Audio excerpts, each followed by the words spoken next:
Here's a question for you. We're going to have a fun little game to start with. How many of you would say I'm a risk taker? Anybody out there? Are you a risk taker? Yeah? Some of you say yes, yes. Raise your hands. I want to see in the room. You can go ahead and comment yes online. Okay, so a few of you. We're going to put this to the test this morning, okay? We're going to see, are you really a risk taker? So I'm not going to ask you to text in or do anything. You don't have to use the chat window if you're online. But I'm going to give you some scenarios, and then you have to decide which of the three options closest fits what you would normally do, how you would respond.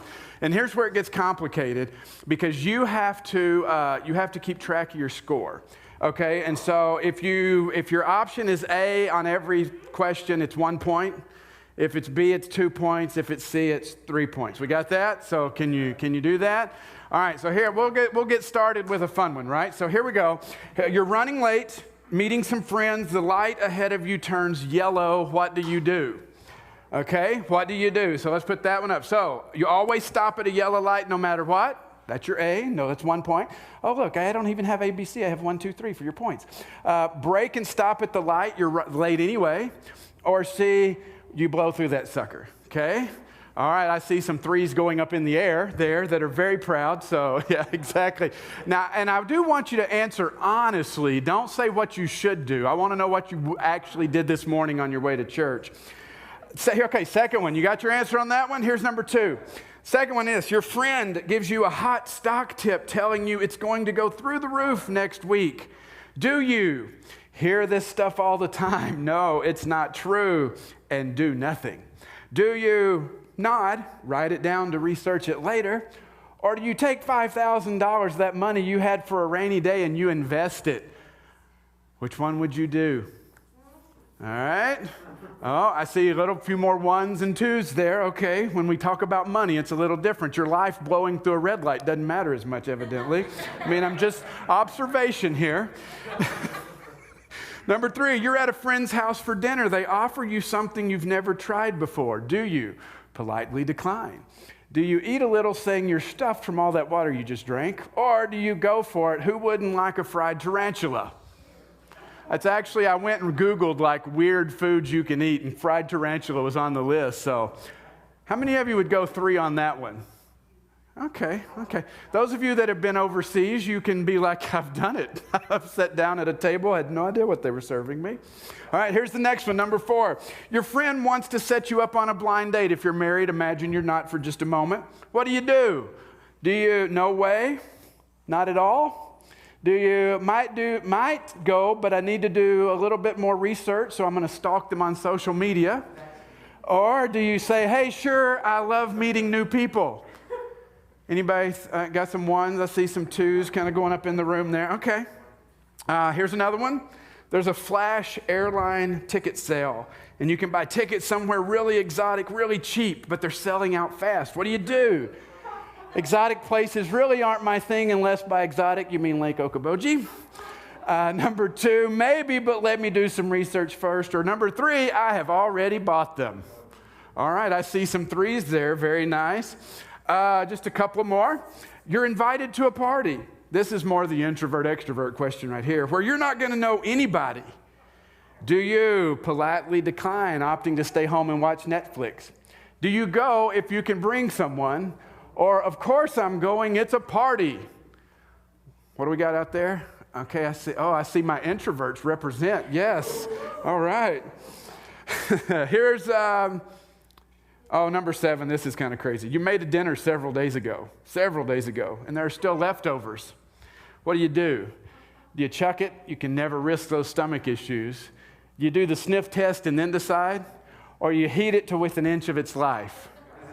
I have a father-in-law who would heat it to within an inch of his life about 2 months into the leftovers being in the fridge, because we don't throw anything away. All right, here's the last one. So here's your last one right here.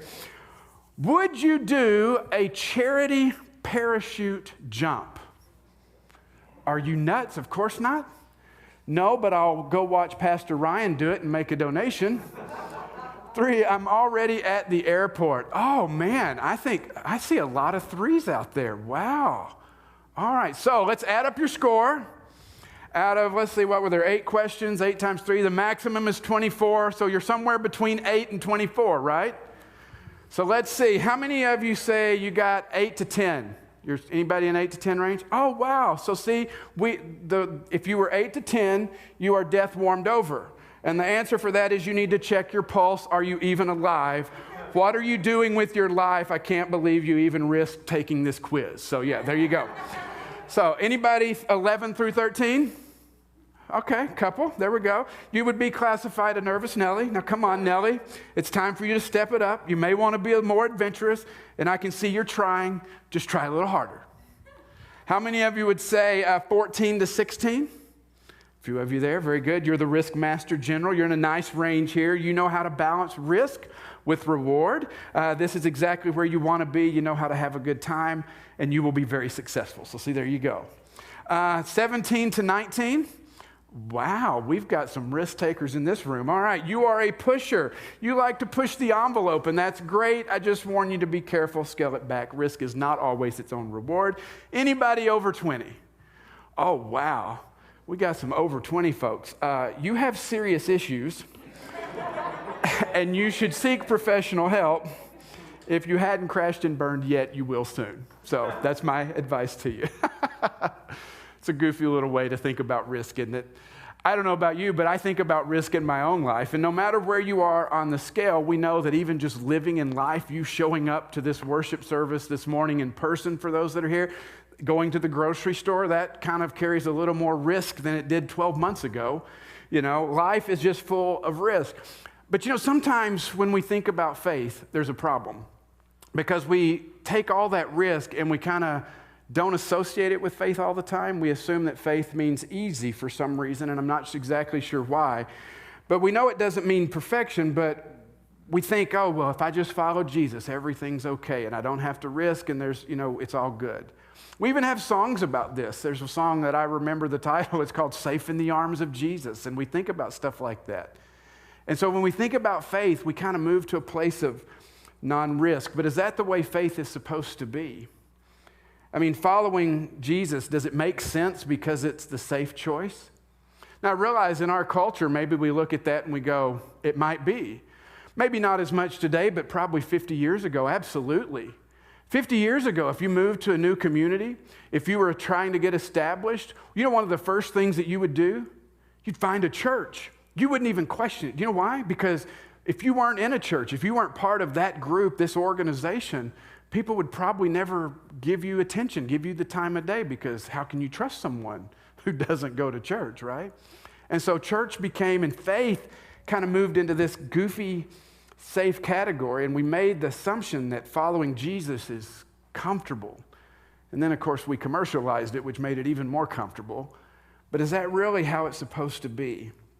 Or is a life of faith meant to be a little riskier than that? I think it is. And that's what I want us to look at today. We're taking a look in our Unpause series, and today we're talking about just as we unpause our lives, take a risk. Take a risk, because that's where Jesus is.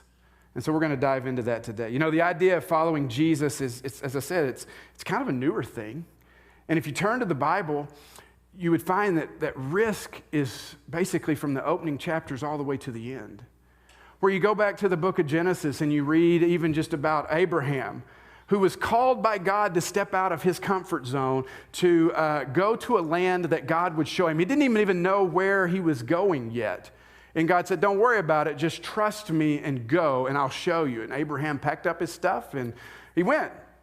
Moses out tending the sheep and sees the burning bush. We talked about that just a little bit last week. And God says, I want you to lead the Israelites out of Egypt into the promised land. And so Moses has to go before the world's most powerful leader and say, you're going to let God's people go.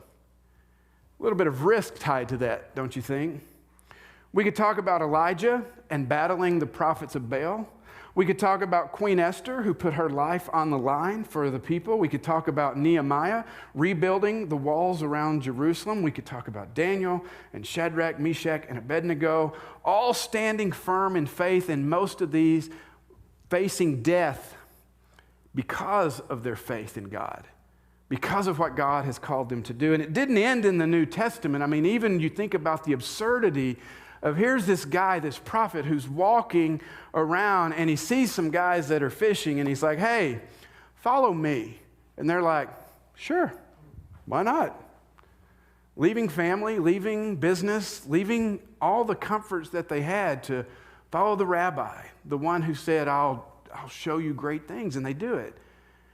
And even, most of these guys were martyred for their faith. Peter, Paul, jailed. Just the difficulty that they had. John exiled at the end. You see, I've got an expression I've recently started using. It's 2 points make a line, 3 points make a trend.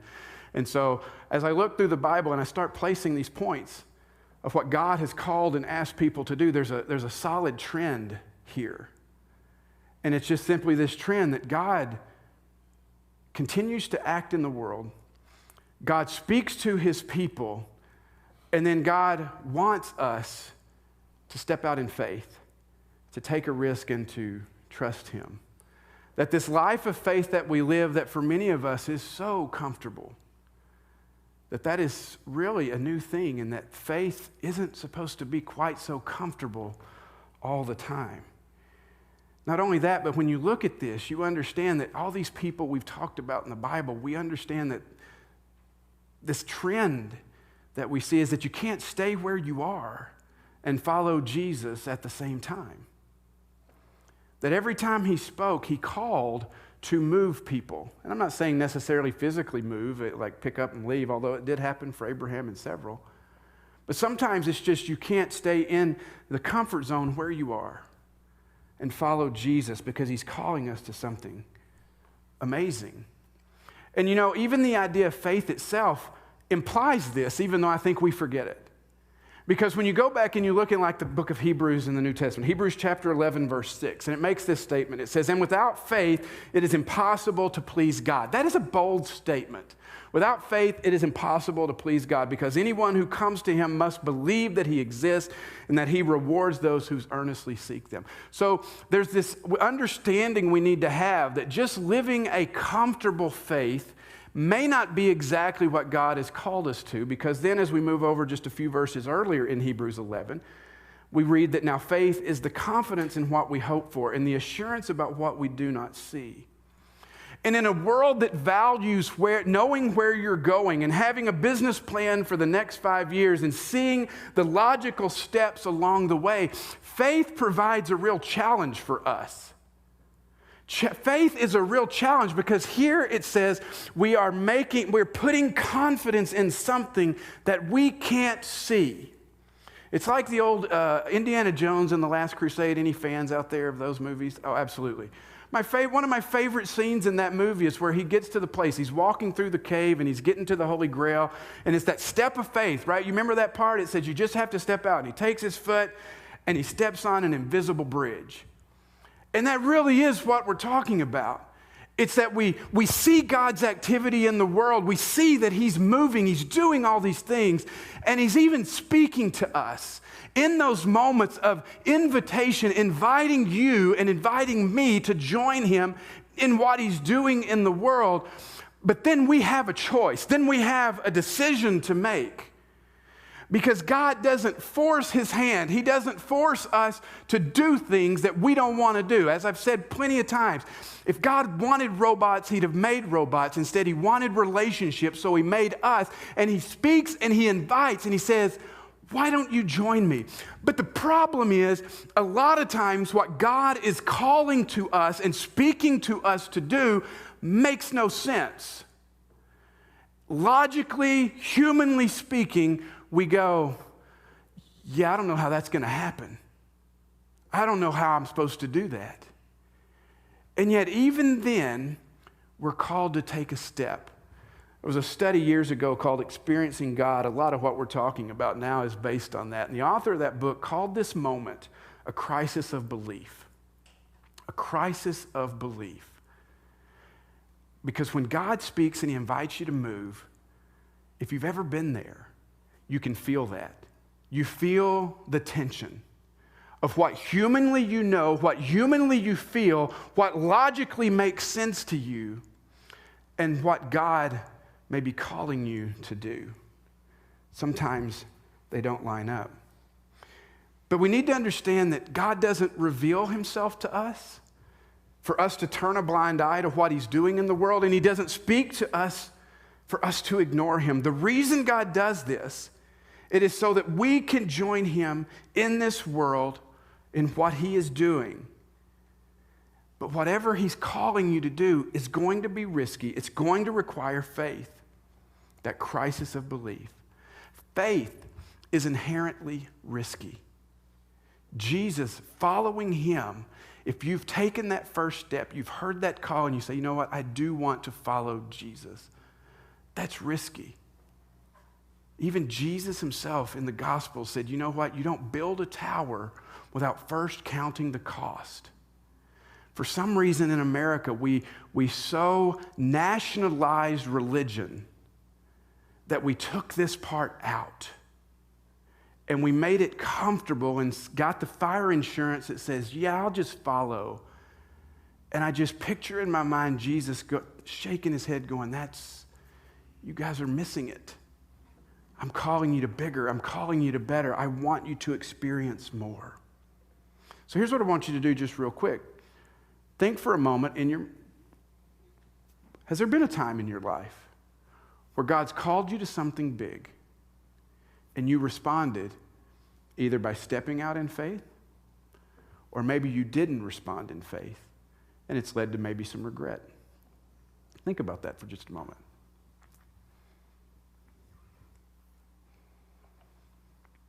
Now here's the other question. Here was the convicting part for Brent to put this sermon together. As I started thinking about that question in my own life, do you know what happened? I went, well, it was a pretty big risk for the Clark family in 2007 to move to Iowa. And you know what, to be fair, in 2012, when Ashworth Church asked me to step in to be lead pastor, a job I never wanted and never thought I would do, and I looked and I said, yes. And those were significant moments in my life and in the life of my family. But you know my problem with it? That was 13 years ago, and that was 8 years ago. And I started thinking this week, where's the risk in my life now? And I'm not talking about us being crazy. I'm not talking about you being presumptuous, because let me just tell you, one of the things you need to know right up front is that if God hasn't spoken, if God hasn't called, don't do it. Because as we're going to look in Matthew chapter 14 in the story of Jesus and Peter in the water, the thing you have to hear is the voice of God that says, come.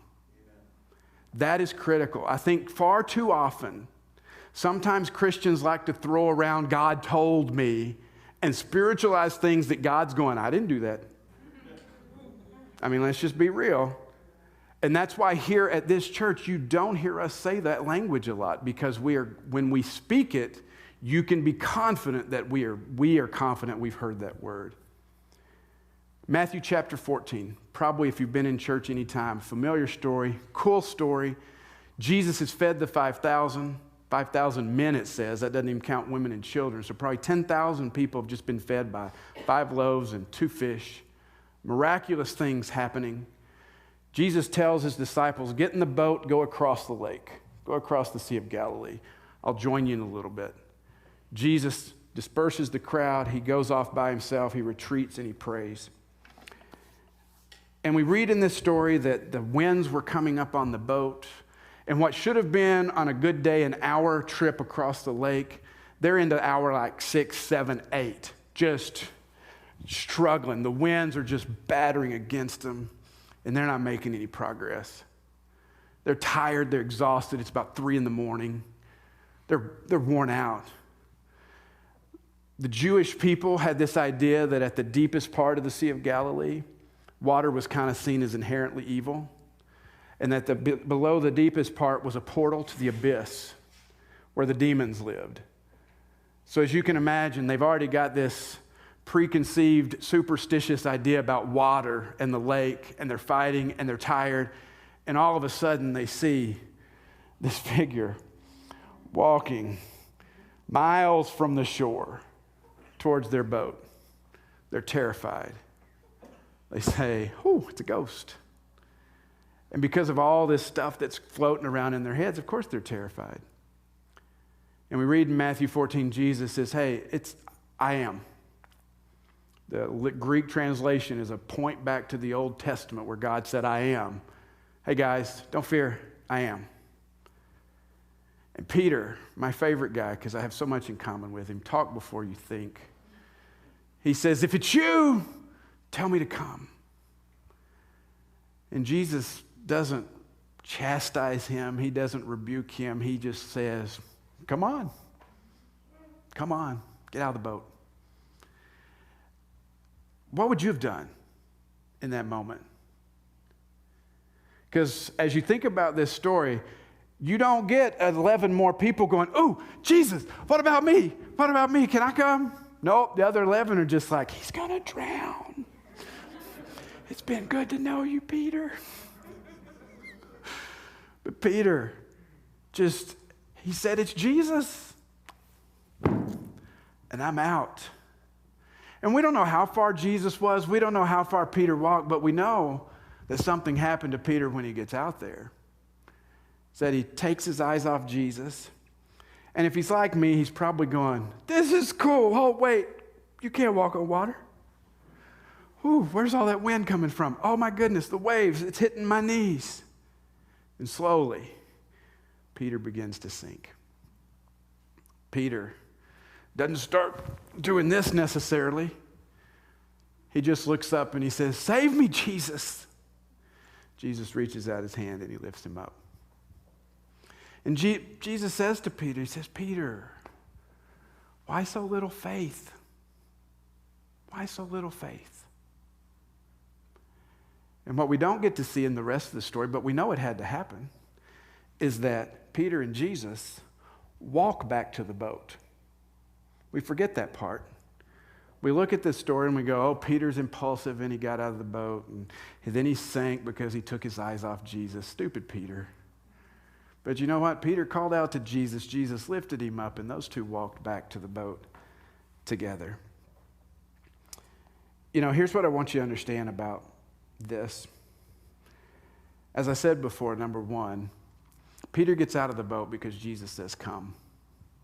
There was a visible, an audible word to Peter. We said last week that God continues to speak to his people. He's continuing to speak to you. He's calling out to you to say, come, join me. But what we understand about faith is that when we see faith, it's that faith must be action.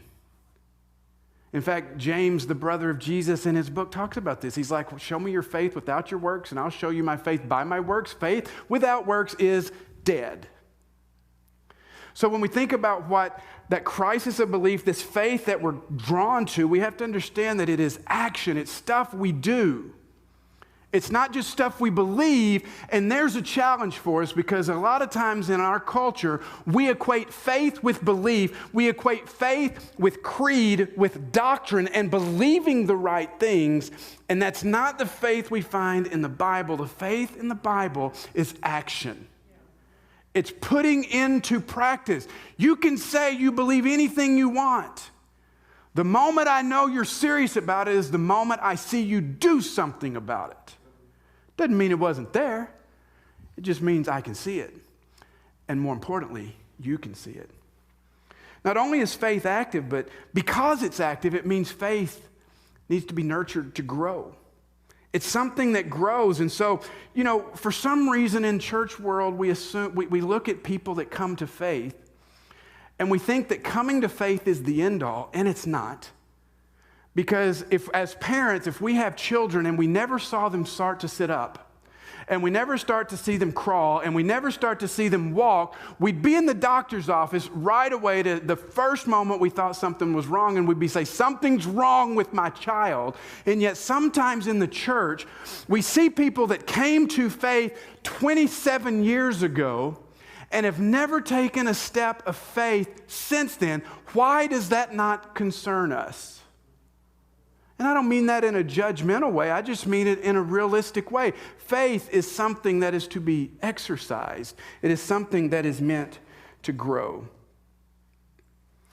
Not only that, it's lived out daily because it grows. And so, sometimes it's not just a matter of all these big things. Sometimes it's little things. And so it needs exercise. And also that faith can be scary. Anybody taking a big risk and you get out of the boat and you're like, what have I just done? This is too big for me. Sometimes it's scary. And that's normal. That's natural. Because it may cost you time and money and comfort and plans and dreams. And when we don't know the outcome, when we can't see where that necessarily will lead us, we ought to be a little bit scared. And not only that, though, we also see that when you take that step of faith, sometimes and oftentimes you will stumble. Just like Peter did, we will sink.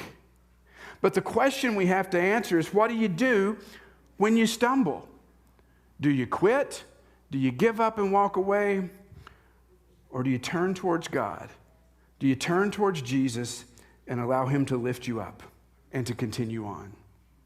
You see, faith requires a decision, and it requires us to choose, am I going to continue to sit in the boat or am I going to get out?